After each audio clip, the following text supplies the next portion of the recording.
One of the most effective tools I use for managing mood is tracking. I think there are two reasons why tracking moods is so effective. One is that we're not particularly good at being specific about how we feel. I mean, if you were to ask me, how have you been the last few days? Probably my answer would be something like, I've really been feeling like garbage, which is not a very specific term, and it doesn't give specific definitions within it either. The other reason is that we're wired for negativity, and I mentioned this in one of my other videos. From an evolutionary perspective, constantly looking for the problems and figuring out how to solve them is a major reason why we've survived as a species. But what that means in terms of mood is that when I say something like, well, I've been feeling like garbage, not only am I not defining it very well, it also is a signal to my brain to say, I feel terrible all the time, and that may or may not be true. So what I'm going to do is show you an app that I use, although you don't have to use an app for this. If you have a thesaurus and a few pieces of paper and a pencil or pen, you're good. I like the app because it's quick and easy, but whatever works, there are different ways to do that to track your moods. So let me show you what it looks like, and obviously you can use the same one. I will link it in the comments for you, or figure out your own method. The app is called How We Feel, which is another one that isn't exactly cleverly named, but gets the point across. When you open it up, it gives you this how are you feeling right now screen, and you hit check in. So the first thing it takes me to is this screen where I choose, first off, am I high energy or low energy, and is it a pleasant energy or not so much? And if you're not really good at pinpointing how you feel about things, this is a really nice generic place to start to get you going. Now I'm going to right now pick low energy pleasant, and it opens up this section of more detail, and I'll just scroll around a little bit so you can see. The high energy pleasant gets sort of a deeper yellow. The high energy unpleasant gets to a deeper red as you go across. Low energy unpleasant gets deeper blue over to a lighter blue in the middle, and the green gets to a deeper green. You'll notice that there's a definition at the bottom that pops up for each one. Honestly, I find some of these aren't that helpful. So you may or may not resonate with the word, or you may or may not resonate with the definition of the word. Either way, that's not the important thing. The important thing is to drill down and get something a little bit more specific. There's a couple things in here I don't really agree with either. Nostalgic, I don't necessarily consider nostalgia to be an unpleasant emotion or an unpleasant feeling. And there's one over here, wishful. I would say wishful isn't necessarily pleasant. It's also not necessarily high energy. But again, this is about putting a little bit better definition on things. Now, right now I'm feeling kind of green. And you know what? I'm going to say that I am at ease, feeling content and comfortable. I actually don't totally agree with that definition, but I do resonate with the words at ease. So that's what I'm going to pick, and I go to the next screen. Now it asks me to narrow things down a little bit further. Are there general themes? Are there things that are kind of going on around me, things that I can recognize? Most of these came pre-populated.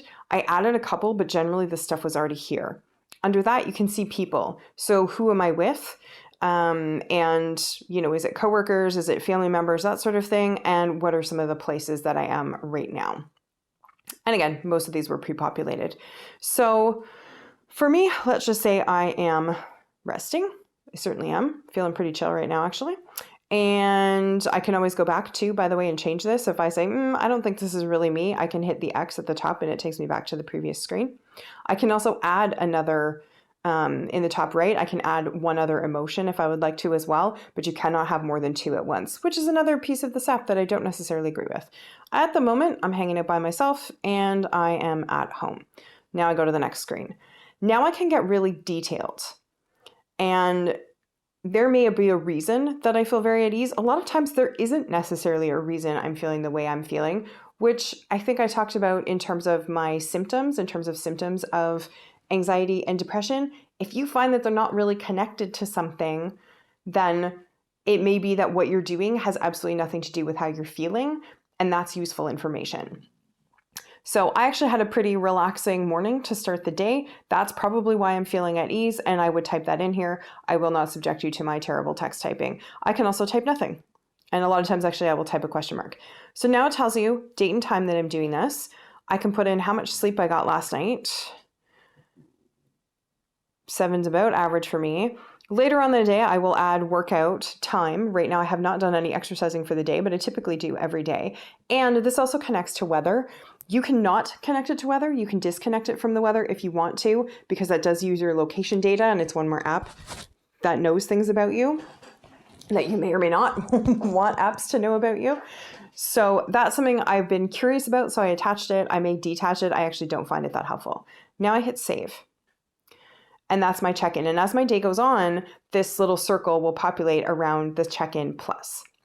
The real power of this app is Analyze. So down in the bottom right, I'm going to tap on Analyze. This is my time for all the time I've been using this app. I'm actually going to narrow it down. You can see I'm reasonably balanced. I'm going to narrow it down to monthly, which is going to give you this month. I have not been feeling great this month, and you can absolutely see that the blue is eclipsing all the other feelings. However, it also does not equal 100%. I'm not feeling down 100% of the time. And I think this information is the power of this app to say, actually, it's not like this all the time. I don't feel like garbage all the time. I, in fact, am in this blue zone. And, well, it's a lot of the time. It's not every day all the time. And that's important information because it's data. It's not just me making assumptions. Of course, as I scroll down, I get more information and I can see what some of my different days have looked like. You can see which ones I've chosen the most. And sometimes it is depressed, which is further over on the blue side, but sometimes it's sad, sometimes it's bored. So giving it that nuance tells me, you know what, maybe I'm not doing as bad as I think I am. And because my brain is wired for negativity, that's an important piece of information for my head to know. I can also see what the day looks like on an average day. So in the mornings, where am I? It's actually pretty consistent here. It doesn't seem to be that one part of the day is worse over another. Late night, I only have one check in there, although late night, I think they consider after 9 p.m. or something. But it's obvious that there's not a particular time of day that is worse than the others. They're all fairly evenly balanced. I can also see a breakdown during the week. And again, you can see apparently Thursday is one of my better days, but otherwise, it's generally pretty balanced here as well. And then, of course, I can break down into what I was doing, who I was with, all that stuff. So that's really powerful information for me to take into a conversation with a medical professional, with a therapist, or even just to journal on or to think about for my own reflection.